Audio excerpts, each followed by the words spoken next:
welcome to Not Quite Typical. This is a podcast all about discovering life with no guidebook, no rule book of being late discovered, late diagnosed, neurodivergent.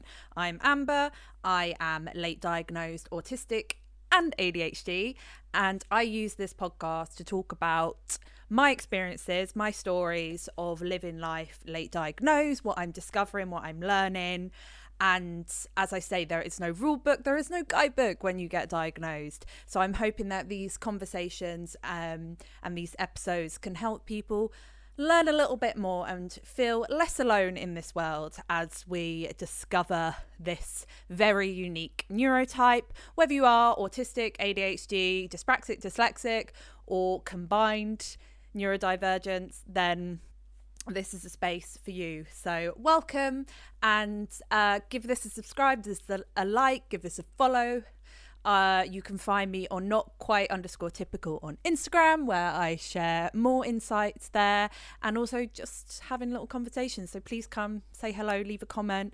This is about making a community, making sure that we don't feel alone in our journeys as we figure this out. So welcome on board and welcome to this episode. So I wanted to talk today about what I have posted on Instagram recently. As I've said, if you haven't followed me, please go and follow me. I'm trying to post more regularly. It's not quite _typical on Instagram. And I want to talk about shame. Insert GIF here. Meme clip from TV show. Shame in PDA and shame in AuDHD, and why we carry so much of it as neurodivergent people. Because shame isn't just a feeling of messing up. For AuDHD people especially, it's kind of like a constant undercurrent to everyday life. And especially if you are a PDA profile, which is pathological demand avoidance or pervasive drive for autonomy, which is having a pretty crippling sense of a demand being put on you. And it's like a nervous body system response. I have been talking about this a few times across the podcast, so I'll delve in a little bit more today. And why sort of shame comes hand in hand with that feeling of a demand being put upon you. Because I have found, and this is something I've spoken about, is shame usually comes with the sort of inertia, the paralysis, the freeze, which I think is linked to the PDA, which is the thought of something like a demand at work or a hobby even, and the feeling of utter shame when something like your executive functioning is not functioning. And when the overwhelm or the dopamine starts to wear off and the planning and the overwhelm starts to set in and create a demand. And this is sort of when we start to not have the best emotional regulation, and we will start to feel this shame spiral happen.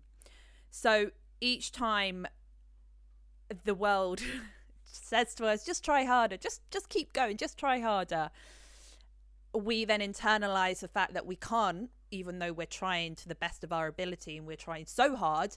We internalize that, and it becomes a shame spiral that we can't do the thing, we're incapable of doing something.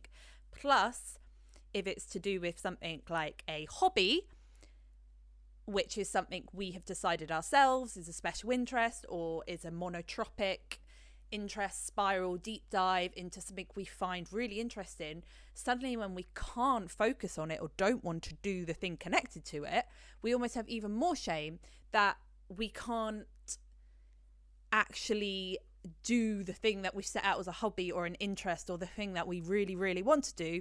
And it's even more shameful because we've told everyone that it's something we enjoy and we do really enjoy it, but then it becomes this sudden spiral of shame when we can't actually face the steps of going to do the hobby or planning the hobby or making the thing or drawing or painting or whatever it might be. So that's what I'm going to explore in today's episode. And it's unpacking why this AuDHD specifically, but also ADHD, autism, shame runs so deep, and also how the PDA, as someone who is PDA, it makes it that much more worse. And then also maybe talk about the maybe little shifts which are helping me to get past this shame spiral and the feeling that I am incapable of doing something, because I am not. So what does AuDHD shame feel like? Well, I have the PDA freeze, and this comes with a few hobbies that I have undertaken over the last decade or so, and I will call them my either special interests or things that I have really delved into. So I got into baking. I loved baking, and I think I was baking really intensely. It must have been in like 2018. I loved it. I was so fascinated with cake design, different flavors. I love the process of just creating something, doing the icing, creating drip cakes when they were a big thing. I loved it. So what I automatically did, I was undiagnosed at the time. I bought every single baking item I could. I put so much effort into creating myself as a baker. I created an Instagram. I created a brand. I think I was on Canva. Actually, maybe it wasn't Canva, but I was on designing logos, and I was like trying to sell myself as a baker. I was baking cakes for people's birthdays. I actually got paid a couple of times to bake cakes, and I was so intensely into it and following bakers and looking at different recipes and flavors. Like, it became my obsession. It became my thing. I was like, that's it. I don't need a job anymore. I'm going to be a baker. And then after 6 months, I barely touched anything again. I barely even looked at the Instagram. I didn't update it. And what followed was this intense feeling of shame, that I had wasted money, that I was a fraud, that I wasn't actually into anything, that this hobby and this thing that I thought was going to be the next part of my life, was going to be my next career, was a thing that, because I was good at it and I made great cakes and they look great. So I didn't touch it again for 2 years. And then I felt this intense shame that the thing that I told everyone I wanted to do, I suddenly had no interest in or struggled to actually want to touch again. So that's one thing, which was something that I had a bit of a hobby and then felt the intense shame when I kind of got bored with it. Then there's the work shame. And work shame is something that I've spoken about before, because I had so many jobs, and I've spoken about the fact that I internalized all of my lack of organization and my executive functioning, and how all of that I internalized as a shameful thing, that I was incapable of having a job, that there was no way that anyone's going to want to hire me, because there was deep shame and guilt that I was incapable of actually maintaining a job, maintaining a career. And with that, the shame that I felt and the embarrassment I felt,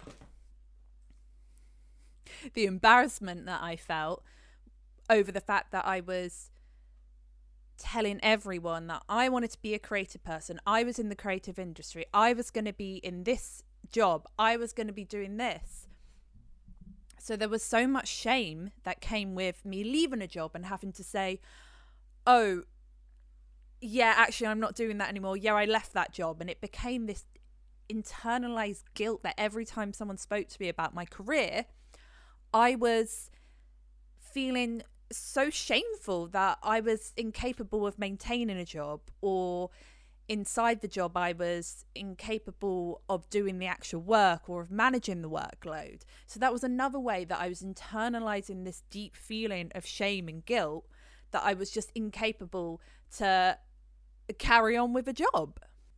So I would feel this deep shame. I would feel this deep shame and guilt that I was a terrible friend, which I think this also connects a lot of this is what I'll talk about as well, which is RSD, rejection sensitivity dysphoria, which is the deep feeling that we are hated, we are disliked, that we have done something wrong, and people are literally going to reject us. So the fact that I would feel similarly to the work shame of not replying to a work message, I would feel the shame of a friend, and I would go into spirals thinking, oh my gosh, I haven't replied, they're gonna hate me, I'll overcompensate now, I'll agree and say yes to every single plan, I'll ride this dopamine wave, and then I'll crash out. And it's a horrible feeling, thinking that you have ruined a friendship, ruined a relationship, that someone is literally going to detest every cell of your being because you just forgot to reply for 2 days, or you had, sent one message and never followed through. So we've got social shame, we've got the work shame, we've got the PDA, the interest shame. So these are not isolated. None of these are isolated incidents. And as I've gone through the years of feeling the shame of not replying to friends before I was diagnosed, as I've gone through the years of work shame before I was diagnosed, and as I have gone through the PDA cycle of interests and special interests and hobby shame, of leaving hobbies dead on the floor after 2-3 months of being so intensely interested in something shame. Now I know, as a neurodivergent, autistic and ADHD person, that these are not isolated incidences, and it is not a coincidence, but also that none of this is a reflection of me being incapable of doing a job, of keeping a hobby, of keeping friendships and relationships. That this is all linked to PDA, RSD, and the inertia of autism and ADHD co-occurring.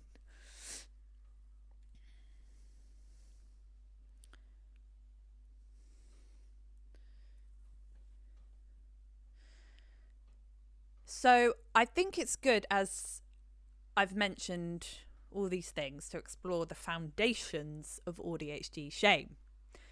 So RSD, what is RSD? So rejection sensitivity dysphoria. This is the feeling of intense emotion that you are disliked, that you have done something wrong, that somebody is going to reject you, or perceiving the idea that you are being pushed away or disliked. And this can come from those messages you get at work of, hey, can we have a quick chat? Instantly, our brain is thinking, oh my God, I'm going to be fired. That's it. I'm done. We basically fill in the blanks to the worst case scenario that we are worthless. This also links to friendships, of a friend not replying. As much as we don't reply, if a friend or a partner doesn't reply to us, then we think, oh God, they hate me. It's that instant reaction.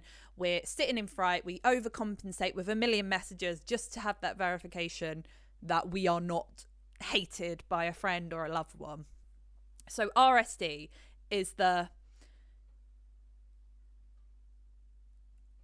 one, you're too intense equals proof I'm unlovable.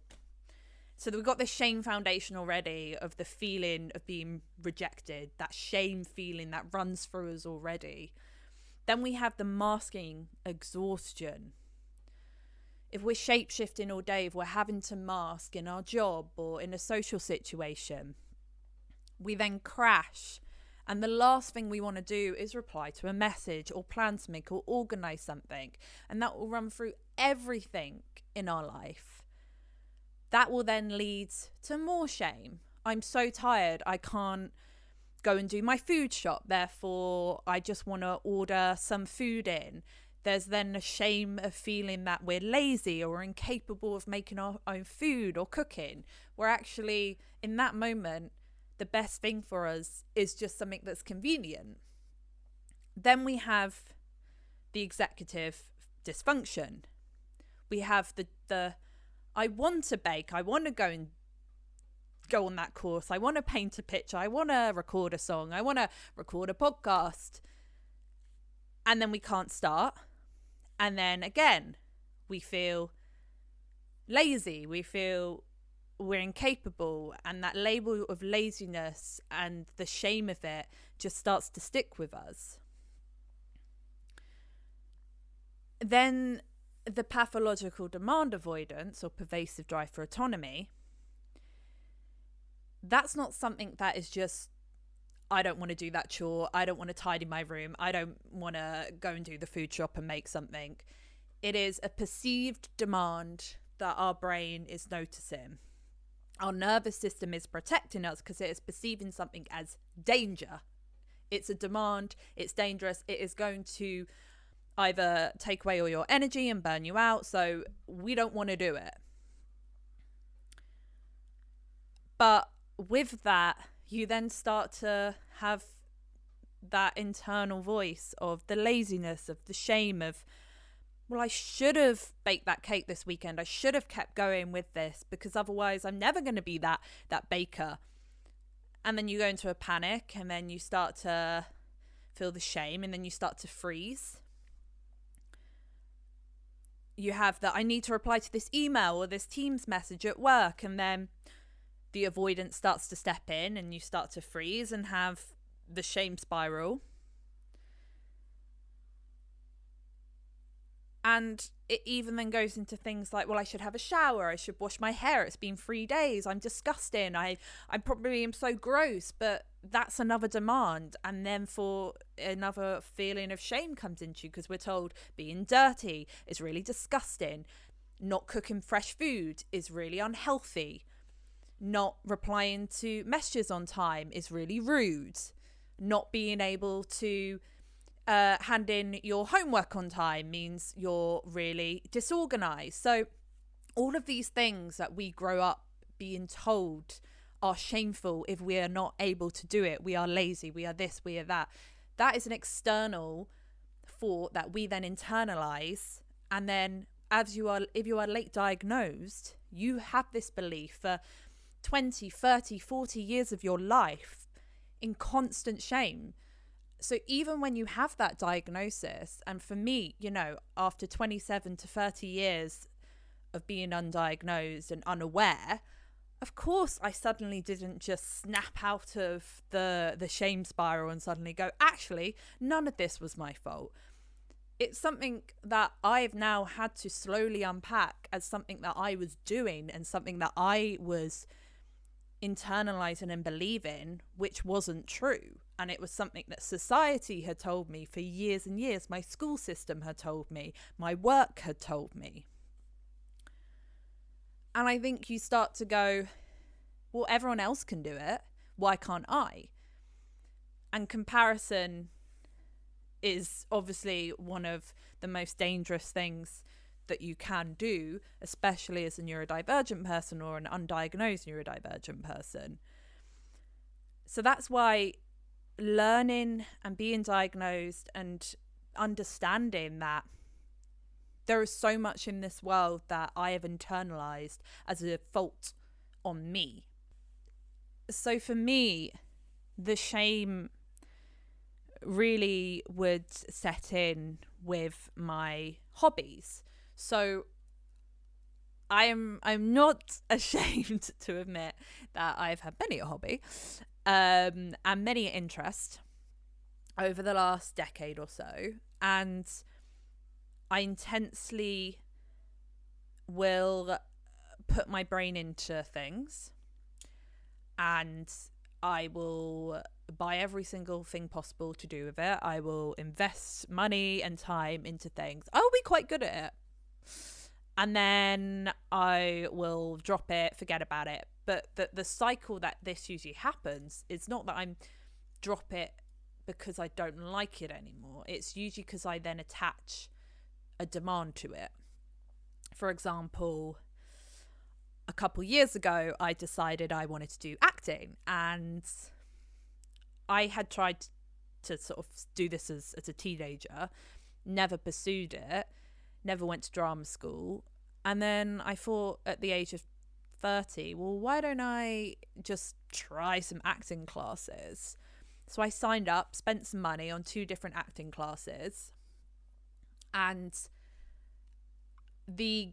going into it, I was so driven that I was going to join these classes, be told that I was quite good at acting, and I'd be validated for a talent. But then on top of that, I would be able to, I started sort of seeing all the steps of me being able to become an actor, and I started attaching all these ideas to what being an actor was. That's not reality, which I knew wasn't real, but I also knew that there was so many things, and everyone kept saying how hard it was. So of course I was taking that on.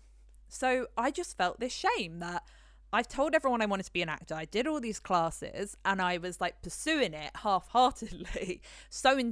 Actually I was pursuing it quite intensely, but then suddenly I dropped down into the half-heartedness of it and felt so much shame. And everyone's like, oh, what happened to the acting? And I'm there like, yeah, no, not sure about that anymore. And I'm like, well, that's it. It's another hobby that Amber's pursued and suddenly felt it's overwhelming and there's too many things to have to face. And now I'm feeling shame about having that interest. So that's an example of where that shame started to set in.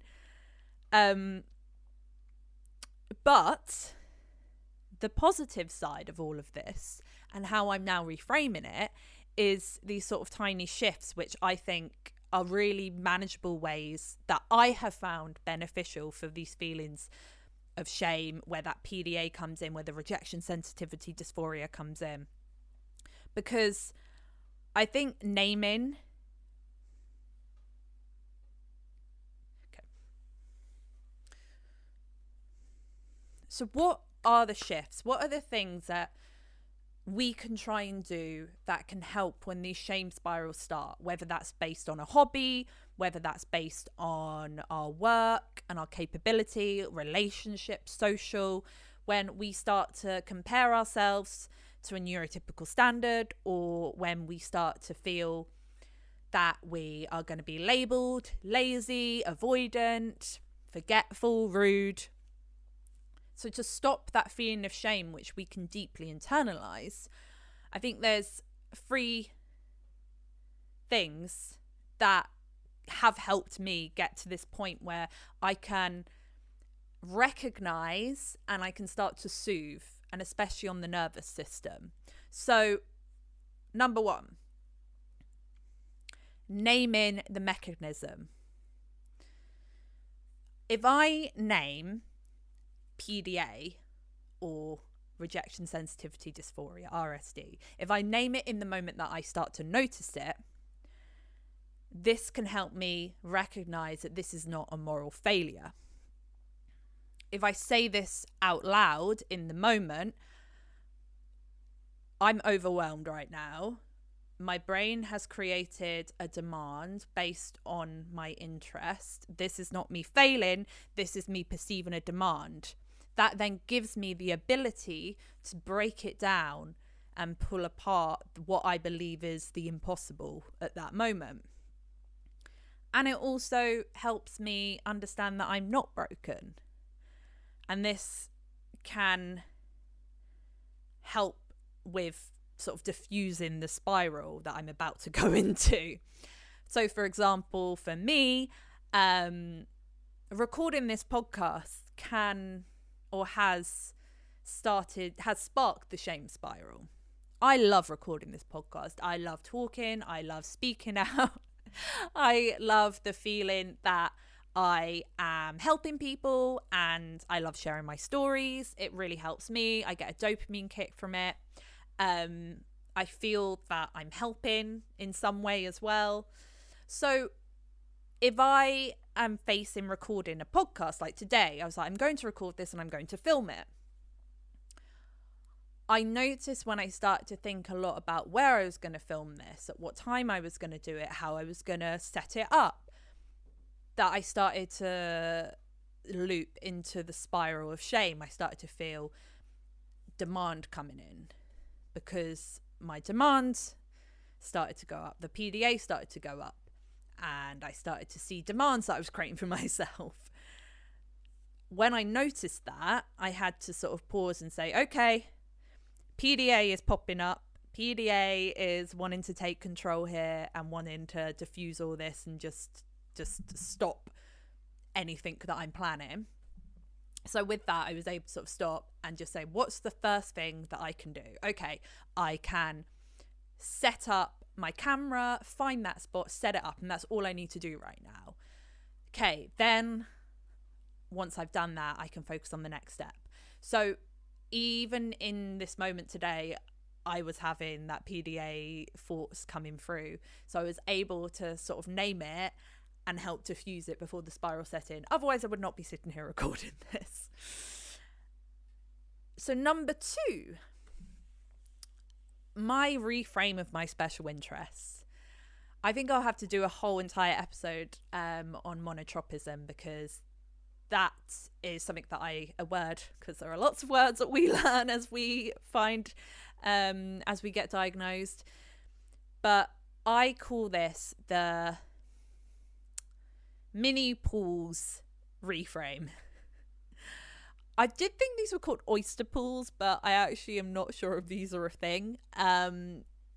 So I like to think of all of my interests that I have gathered over the many years that I've been alive, that I've been a human, that these aren't abandoned projects and these aren't things that I've just picked up and put down, but instead these are deep, singular interested pools that I have in my own free will that I can dive back into as a singular interest. I imagine this big, vast landscape just full of these little pools that go really deep, and each of them is one of my interests. One might be baking, one might be one might be photography, one might be painting, one might be music. And each of these things, which for however long it's been in the past, I have gone in and learned and developed that skill and found an interest that I enjoy. And for whatever that does, if that's soothing part of my dopamine need, or if it's giving me that autistic special interest need, then each of them I've got there that I know I like and I can delve into when I please. But it doesn't mean all of them are just lay wasted. It means that I've built something, a singular pool with precision, and I can go into that when I need to. And I think going back to when I spoke about the acting classes, I thought I had just wasted a load of money, that I'd gone and done acting classes, that I was never going to pursue it again. But what that acting class actually gave me, if you think about my acting pool, is it then gave me the opportunity to then explore the voiceover acting and podcasting, because I don't think I would have gone down the road of voiceover work without having explored the acting work. So that acting work has given me confidence and the ability to then explore the voiceover work, which has then helped me explore the podcasting world. And it means I've got that there, and I can, when I'm doing my voiceover work, I can dive deep into the pool of acting and voiceover, where I can learn and look at the techniques that I've built when I've done acting classes, because that helps with voiceover work. And then it also helps with my confidence of speaking and learning to put my point across. So having these separate pools is not a shameful thing. They're actually things that we can use as multifaceted, skilled people, or multi-skilled people, and we can delve into these. I can use the fact that I've done music production with the fact that I can edit audio and things like that. So it means these skills are there when I need to use them to dive deep. I can still bake cakes for people who want them, and if I decide I want to bake a cake for a friend's birthday, I can go and do that, because I have that ability to know how to bake a cake and decorate it. So that is my positive reframe, that we all have these little pools of interest that we can dive into whenever we want to. So that is number 3.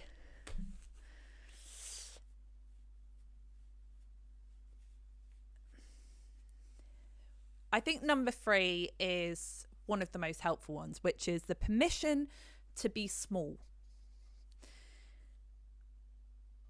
This, I think, is one of the hardest things for a ADHD person and an AuDHD person is we like to go big picture. We see everything as the full finished product, which makes it harder for us to start things, and which triggers the demand, is because we can kind of see the completed thing. We can see the big picture. We can see how everything's connected. So allowing ourselves to have a 5-minute max small start to any idea or any project or anything we want to do. This gives us the idea that perfection does not need to exist, because starting something and giving yourself 5 minutes just to give yourself a testing ground is better than nothing, is what then you have with the idea of perfection, because perfection doesn't exist.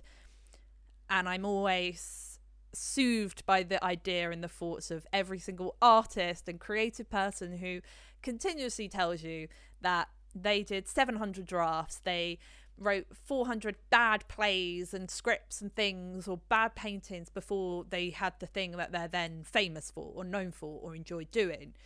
And that is true with being a creative person. Like, we have a double-edged sword of being idea driven but a big picture thinker, but also wanting things to be perfect from the get-go. And that's also not a honest representation of the world and life. So I think having the permission to be small, to start small, to just give yourself a timer of 5-10 minutes just to go, here's the start of it, here's the idea, here's the thing, here's the breakdown. Because I know our brains want to go to the end result. We want to automatically be finished and done with something. So having the permission just to be like, it's okay if I just record this 3-second, 5-second, 10-second video and I post it. That's okay. That's okay not to be perfect in that moment.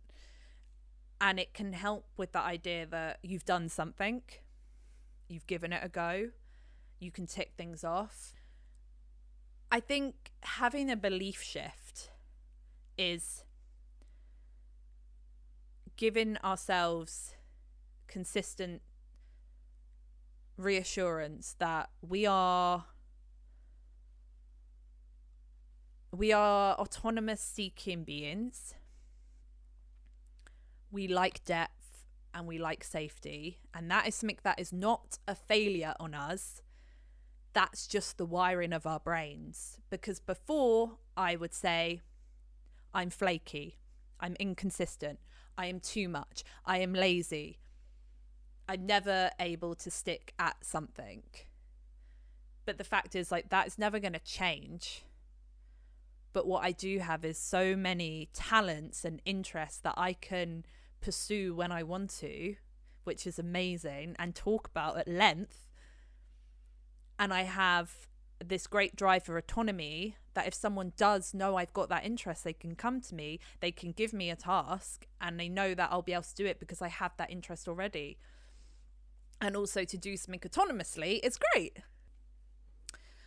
So I'm going to wrap it up there, which is my first filmed episode. But I want to say that for me, you know, shame is something that I am learning to let go of. And I think every single day that I learn something new about being AuDHD, whether that's reading other people's experiences and seeing myself or having my own realizations, I am learning to accept so much about me and how I'm wired differently. And I just hope that we can start to let go of that feeling of shame that we are told we should have or that we should be, and know that we don't need to fix ourselves and that we have so much to offer. As I say, like, the talents that I see in autistic and ADHD people, neurodivergent people, like, I am always amazed the amount of things that people can do and the things that people have picked up, and that they're like, oh, I used to spin plates. Like, that's amazing. It's amazing, and how interesting people are. And we should never be ashamed for having an interest and delving into something for a month and then putting it down for 6 years, like, and finding that thing we put in the cupboard. And like, we should never ever feel ashamed for that, because that is what has this ability for exploration in our brains that I think is so beautiful, and we should never feel like that is something we have to change about ourselves. We are multi-talented, multifaceted human beings, with so much to share around our interests. So yeah, I hope that this has enlightened somewhat and not made people feel alone. I will be back the week after next for the next episode. And as I say, guests are coming. They are coming. I'm getting people booked in. When I get over the RSD of trying to ask people to be on the podcast, it's a lot. But yes, I will be having some wonderful guests on, which I'm very excited about. As I say, you can follow me over on Instagram, which is _typical. Give me a follow on there, and give this a like. Give this some reviews. That would be great. Every little helps, as they say. Share, please share with friends. If anyone you know feels like this would resonate with them, then yeah, please do share as well. On Substack, Not Quite Typical as well on Substack. I think that's it for my social handles. I haven't gone too crazy on them. But as I say, have a wonderful rest of your day. Have a great morning wherever you are. Thank you for joining me, and I will see you next time.